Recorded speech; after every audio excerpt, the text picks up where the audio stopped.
இன்றைய ஆன்மீக தகவல்.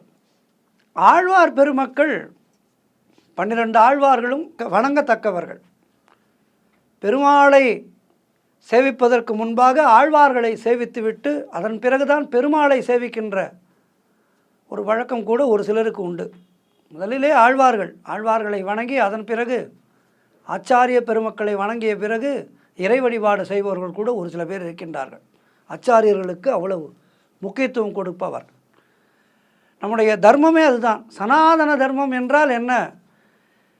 சனாதன தர்மம் என்றால் நல்லவற்றை செய்ய வேண்டும், நல்லதை நினைக்க வேண்டும், பெரியோர்களை வணங்க வேண்டும், பிற உயிர்களுக்கு தீங்கு செய்யக்கூடாது.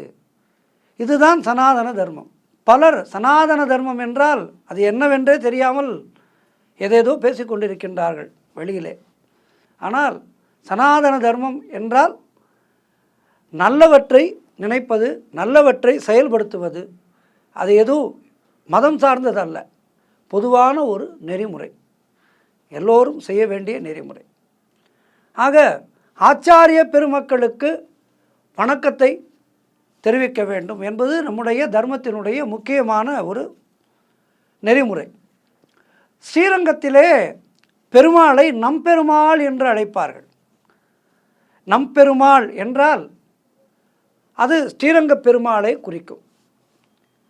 அது ஏன் அப்படி நம்பெருமாள் என்று அழைக்கின்றார்கள் என்றால்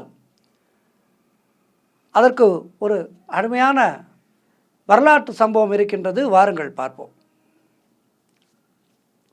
தமிழகத்தினுடைய ஆன்மீகத்தின் இதயமாக விளங்குவது ஸ்ரீரங்கம். அதாவது வைஷ்ணவர்களிடம் அவர்களுக்கு மிக முக்கியமான திவ்ய தேசம் என்றால் அது ஸ்ரீரங்கம். 108 திவ்ய தேசங்களிலே முதலிட பெருமை பெற்றது இந்த புண்ணிய பூமி ஸ்ரீரங்கம். இங்கு அருள்பாலிக்கின்ற ரங்கநாத பெருமாள் உலகம் முழுவதும் கோடிக்கணக்கான பக்தர்களால் வணங்கப்படுகின்ற ஒரு தெய்வம். இந்த பெருமாள் சாதாரண பெருமாள் அல்ல. ரகுவம்சத்து ராமன் அவர்களுடைய முன்னோர்கள் வணங்கிய தெய்வம் ஸ்ரீரங்கத்து பெருமாள். ஆகவே பெருமாள் ஸ்ரீரங்கத்து பெருமாளுக்கு ராமனே வணங்கிய பெருமாள் என்பதால் மிகப்பெரிய ஒரு முக்கியத்துவம் உண்டு. இந்த ஸ்ரீரங்கம் பெருமாளுடைய உற்சவர் அவரை நம்பெருமாள் என்று அழைப்பார்கள். இந்த பெயருக்கு பின்னால் பக்தியையும் தியாகத்தையும் இணைக்கின்ற ஒரு வரலாறு இருக்கின்றது. ஸ்ரீரங்கத்தின் மீது நடந்த படையெடுப்புகள் ஏராளம். 13ஆம் நூற்றாண்டிலே, அதாவது இந்தியாவிற்கு வந்த பல இஸ்லாமிய மன்னர்கள் இந்தியாவிலே இருந்த பழங்காலத்து கோவில்களை எல்லாம் தகர்ப்பதை ஒரு வழக்கமாக வைத்து கொண்டிருந்தார்கள். டெல்லி சுல்தான்களுடைய படைகள் ஸ்ரீரங்கத்தை நோக்கி வந்தது 13ஆம் நூற்றாண்டிலே. அந்த காலத்திலே ஸ்ரீரங்கம் வெறும் கோவில் மட்டுமல்ல, ஆயிரக்கணக்கான வைணவர்களுடைய ஒரு ஆன்மீக உலகமாக அது இருந்தது. பெருமாளுக்காக வாழ்ந்த பக்தர்கள் வேதபாராயணம், பூஜைகள், திவ்ய பிரபந்தங்கள் என தினமும் அந்த இடம் பக்தியிலே மூழ்கி இருந்தது. ஆனால் அந்த அமைதியெல்லாம் சிதைக்கின்ற ஒரு கொடிய படையெடுப்பு நிகழ்ந்தது. கோவிலை பாதுகாப்பதற்காக 12,000 வைணவர்கள் கொல்லப்பட்டார்கள். வரலாற்று சான்றே இருக்கின்றது 12,000 பேர் இறந்ததற்கு. ஸ்ரீரங்கம் முழுவதும் கண்ணீரும் பதற்றமும் நிறைந்திருந்தது. இந்த சூழலிலே கோவில் அர்ச்சகர்களும் பக்தர்களும் ஒரு முடிவுக்கு வந்து எதுவானாலும் பெருமாளை பாதுகாக்க வேண்டும் என்று தீர்மானித்து, ஏனென்றால் வருகின்ற கூட்டம் என்பது மூளை இல்லாத கூட்டம். அந்த கூட்டத்துக்கு தெய்வம் அதை பற்றியெல்லாம் சிந்தனையே கிடையாது. அவர்கள் குரூரமானவர்கள், மனித பண்பே இல்லாதவர்கள்.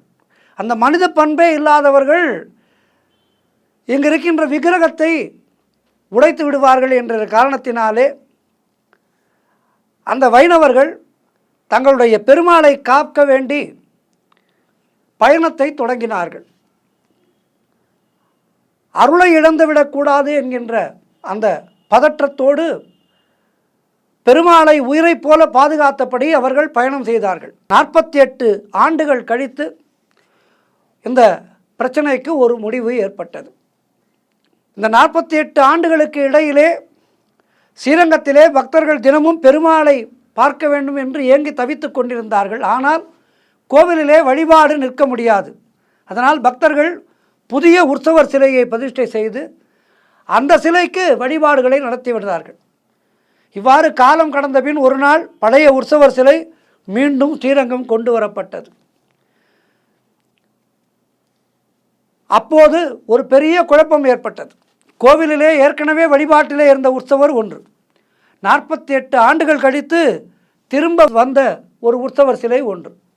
இரண்டிலேயும் எது உண்மையான நம்பெருமாள் என்று பக்தர்கள் குழம்பினார்கள். பக்தர்கள், அர்ச்சகர்கள், அறிஞர்கள் யாராலும் உறுதியாக சொல்ல முடியவில்லை. இறுதியிலே அவர்கள் பழைய உற்சவரை முன்பு தரிசித்தவர்கள் யாராவது இருந்தால் வந்து அடையாளம் காட்டுங்கள் என்றார்.